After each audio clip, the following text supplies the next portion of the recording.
Hi everyone, this is Darren from SimNation. After a long and grueling season, we've absolutely reached the pinnacle of the WWPF.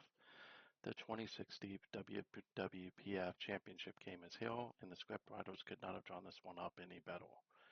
We are looking at a clash of the absolute best. On one side, you have the undefeated Pittsburgh Steelers. On the other side, the 14-2 Carolina Panthers, a team that is quite frankly a dynasty in the making. If the matchup looks familiar, it should. This is a direct rematch of last year's title game where Carolina dismantled Pittsburgh 41-20. Head-to-head in the championship game, these two franchises are deadlocked at 2-2. Something has to give. Pittsburgh is hunting for their fourth title overall, while Carolina is chasing history.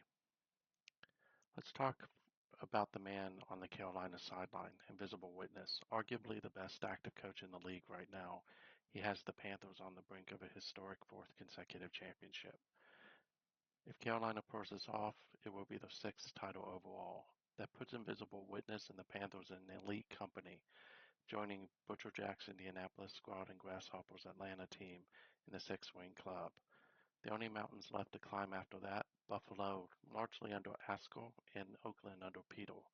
This would also put him in as only the second coach to win 4 titles in a row, one behind the immortal Peter. But standing in our way is a Pittsburgh team that hasn't dropped a game all year. However, tragedy struck in the AFC Championship against Miami.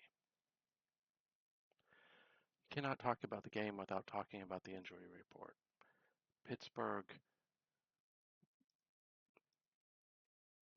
boasts the number 1 passing offense in the league, dropping over 435 yards a game, but they're going to have to do it without their superstar Jesse Paine. Jesse Paine went down against the Miami Dolphins with a sprained ankle. He's out. The perfect season now rests on the shoulders of backup Glen Brewer.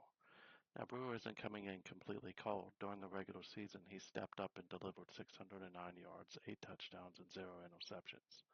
He was highly efficient coming off the bench against Miami, going 7 of 9. But the WWPF Championship against the number 1 defense in the league, it's a whole different beast.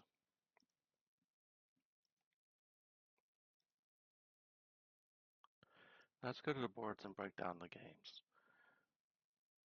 For Pittsburgh to win this one, they need to protect the football and rely on the quick game. Looking at Pittsburgh's play analysis, they love to spread the field. With Brewer under center, they need to lean heavily on high percentage throws. Look for a steady diet of slot drag and tight end checkdowns out of the spread and shotgun formations to get Brewer into a rhythm. They also need to find a pulse in the run game.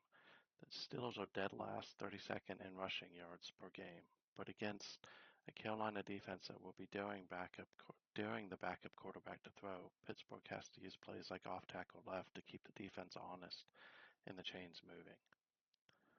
For Carolina, they need to pound the rock. Looking at Carolina's offensive play analysis, they are a ground and pound machine. The top 3 most frequently called plays are all run: slam right, misdirection slam left, and sweep left. They are going to feed Maurice Edwards early and often to control the clock, keep Pittsburgh's offense on the sideline, and set up Ron Baker for manageable play-action shots. They also need to keep everything in front of them. You'd think that the number 1 defense in the league would dial up the pressure against a backup quarterback, but Carolina's defensive chart tells a different story. They rely heavily on deep zone shells. No prevent out of the nickel, along with DP cover 3, T-double, DP cover 4, and QW blanket. They are essentially daring Glen Brewer to sustain 10-play, 80-yard drives without making a mistake. They won't give up the big play. They want to suffocate him slowly. The people to watch in this game, of course, is Maurice Edwards. He's run for over 1,439 yards with 29 touchdowns.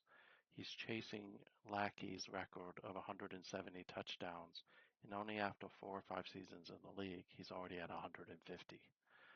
On the opposite side, it's all going to be up to Glen Brewer and Roy Plummer. If they can find the rhythm early, they should be able to put some points on the board, but this will also be a game where the Steelers defense is going to have to step up massively. A backup quarterback trying to save a perfect season against a dynasty utilizing a suffocating deep zone scheme and a relentless rushing attack It does not get better than this.